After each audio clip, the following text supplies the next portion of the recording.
നിലവിലെ സാഹചര്യത്തിൽ ഒരു സോളാർ പ്ലാന്റ് ഇൻസ്റ്റാൾ ചെയ്യുന്നത് കസ്റ്റമറെ സംബന്ധിച്ച് വളരെയധികം പ്രോഫിറ്റബിൾ ആണ്. കഴിഞ്ഞ 10 വർഷത്തെ KSEBിയുടെ ഡാറ്റ നമ്മൾ അനലൈസ് ചെയ്യുകയാണെങ്കിൽ 4.5% പെർ ഇയറിൽ ഓരോ കസ്റ്റമേഴ്സിനും അധികമായിട്ട് കൺസംഷൻ വർദ്ധിച്ചുകൊണ്ടിരിക്കുകയാണ്. ഇതേ മാറ്റം തന്നെ നമുക്ക് താരിഫിലും കാണുവാൻ വേണ്ടി സാധിക്കുന്നുണ്ട്.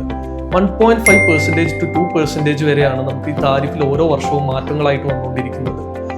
As per rule 4000 square feet വരെയുള്ള വീടുകൾക്കായിരുന്നു നമ്മൾ സോളാർ പ്ലാന്റ് നിർബന്ധമായിട്ടുണ്ടായിരുന്നു. കേരള എനർജി പോളിസി 2025 പ്രകാരം 500 സ്ക്വയർ ഫീറ്റിന് മുകളിലുള്ള വീടുകൾക്കും സോളാർ നിർബന്ധമാക്കണം എന്നുള്ള ഒരു സജഷൻ പോയിട്ടുണ്ട്. ഭാവിയിൽ ഓരോ കസ്റ്റമേഴ്സിനെ സംബന്ധിച്ചിടത്തോളം സോളാർ എന്നത് വളരെ അത്യന്താപേക്ഷിതമായിട്ടുള്ള ഒരു കാര്യമാണ്. വർദ്ധിച്ചു വരുന്ന കൺസ്യൂമേഴ്സിന് ഭാവിയിൽ വരുന്ന ഒരു പരിമിതി എന്ന് പറയുന്നത് ഫീസിബിലിറ്റിയുടെ ലഭ്യത കുറവാണ്. നിലവിലെ സാഹചര്യത്തിൽ PM സൂര്യഘർ യോജന പദ്ധതി പ്രകാരം ഓരോരോ കസ്റ്റമേഴ്സിനും 78,000 രൂപ വരെ നമുക്ക് സബ്സിഡി ലഭ്യമാണ്. ഈ ഒരു സാഹചര്യത്തിൽ ഒരു കസ്റ്റമറെ സംബന്ധിച്ചിടത്തോളം വളരെ കുറഞ്ഞ ഒരു മുതൽ മുടക്കിൽ തന്നെ ഒരു സോളാർ പ്ലാന്റ് നമ്മുടെ വീടുകളിൽ ഇൻസ്റ്റാൾ ചെയ്യാൻ വേണ്ടി പറ്റുന്നുണ്ട്.